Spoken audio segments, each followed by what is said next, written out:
It's a massive story of innovation, and it literally revolutionized how we communicate.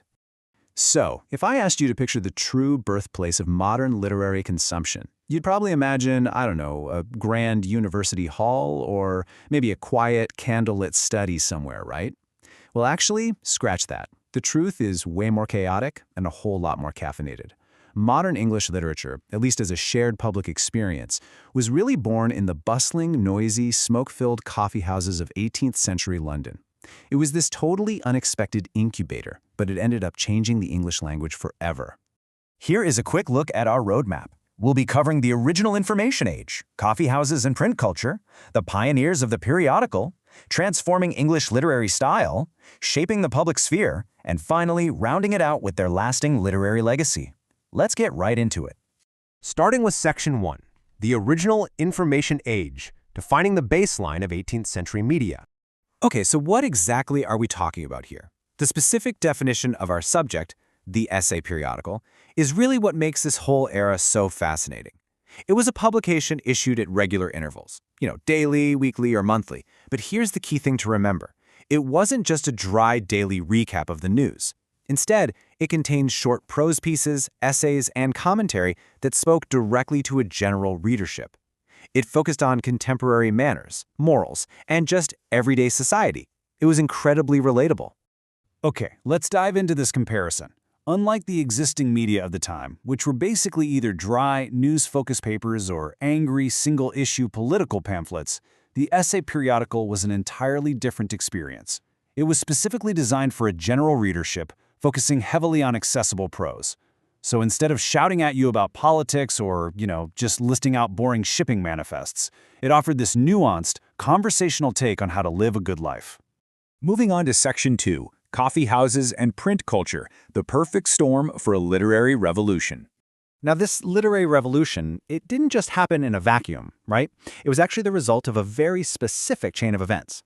First up, in 1695, the Licensing Act lapsed. This is a huge deal because it effectively ended pre-publication censorship of the press. And the result? An absolute explosion of print output. Suddenly, people could just publish freely. Following that, distribution networks grew rapidly. Improved postal routes meant regular circulation was actually viable, and those coffee houses we talked about became the absolute perfect distribution hubs. Finally, thanks to rapid commercial expansion, you suddenly had this rising middle class. They had increased literacy and, crucially, they actually had leisure time. They demanded non-specialist prose that they could sit back and actually enjoy. And this brings us to a concept coined by the philosopher Jürgen Habermas, the bourgeois public sphere. Because of this incredible print boom, London coffee houses completely transformed into these vibrant spaces of rational, critical debate. People didn't just read these periodicals silently in the corner. No, they read them aloud, they argued, they actively debated them. This created a discursive space entirely outside the traditional top-down authorities of the royal court or the church. It was, in a lot of ways, the original offline forum. All right, Section 3, Pioneers of the Periodical. Meet the influencers of the 1700s. Just look at how rapid this boom was on our timeline here. We start with that Licensing Act lapsing in 1695. By 1704, Daniel Defoe, the guy who wrote Robinson Crusoe, is already publishing The Review, focusing on political and commercial commentary.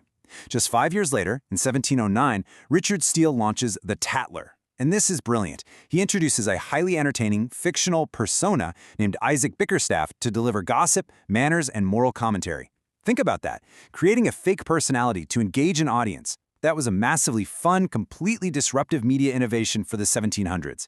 And then, the absolute peak arrives in 1711. Joseph Addison and Richard Steele team up to create The Spectator, narrated by the character Mr. Spectator. This publication very quickly became the absolute most influential of its kind.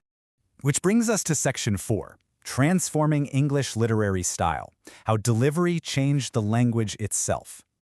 I absolutely love this quote from Joseph Addison in The Spectator number 10.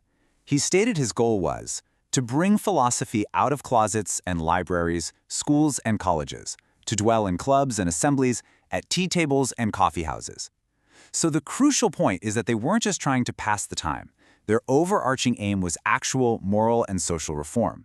But instead of preaching heavy doctrine from a high pulpit, they taught taste, manners, and civility through incredibly entertaining, easily accessible writing. And this really highlights the deep importance of periodicals in English literature, because their specific function directly drove their literary impact. By utilizing a plain, perfectly balanced, and conversational prose style, Addison and Steele actually standardized the modern English prose register. They successfully replaced the incredibly dense, overly ornate styles of the earlier Restoration period with something that was wonderfully clear and elegant. Furthermore, by grounding their moral commentary in recurring fictional characters, like the lovable Sir Roger de Coverley or Will Honeycomb from their Spectator Club, they created a direct precursor to the deep characterization that we now just expect in modern novels. A real game changer for sure. Next up, Section 5, Shaping the Public Sphere, Connecting to the Everyday Reader. So these periodicals didn't just entertain, they actively built civil society. First off, they formed a shared discursive space.